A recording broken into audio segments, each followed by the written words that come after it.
Okay, we ready to go? Yeah. Is it recording me right now? You're going to Yeah. edit this out? Yeah, well, I'll edit that out. Just to prove that I really am a big-time scouter, although you wouldn't know it to look at me. This here is a picture of the Northwest Area LDS Scout Encampment, August 15th to the 21st, 1984, where we went over to Farragut, Idaho. And our theme was Earth and Beyond, Puyallup, Washington, South State, President Sampson and Company. If you'll notice right here, you can see Curtis Sampson with kind of a mad woman's hairdo right there. But we had a pretty good group of young people from our stake, and we spent a week together at Farragut, Idaho. My father, Dwayne Sampson, and his older brother, Gerald Sampson, were boxing fans. They were pugilists. They loved boxing.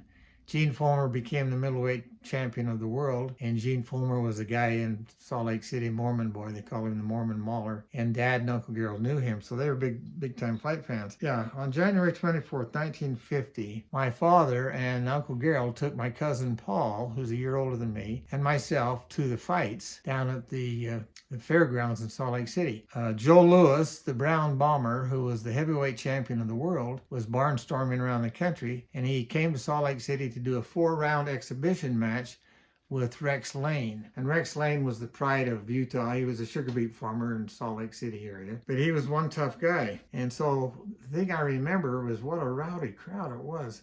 And there, as they were boxing out there, this lady behind us was screaming as loud as she could, "Rex, kill that," and then she would use some language that wasn't that great. And I kept looking back at her, and Paul and I and our dads were trying to get us to not look at her and look ahead, but we just couldn't get over it. And so when we got home, I overheard my dad tell my mother, "We shouldn't have taken those boys. They're too young to go to that kind of an arena." You guys were how old? I was 9, I think, and Paul was, no, I was 8 years old and Paul was 9 years old. And Joe Louis said that Rex Lane was the hardest hitting guy he'd ever fought. But on July 12, 1951, Rex Lane lost by a 6-round KO to Rocky Marciano, who at that time was the heavyweight champion in the world. Marciano's knockout punch sheared off 4 of Lane's upper front teeth at the gum line and sent his mouthpiece bouncing with teeth included out of the ring. I've always enjoyed the fights, but had no interest in to participate. But I must admit, I am kind of a pugilist.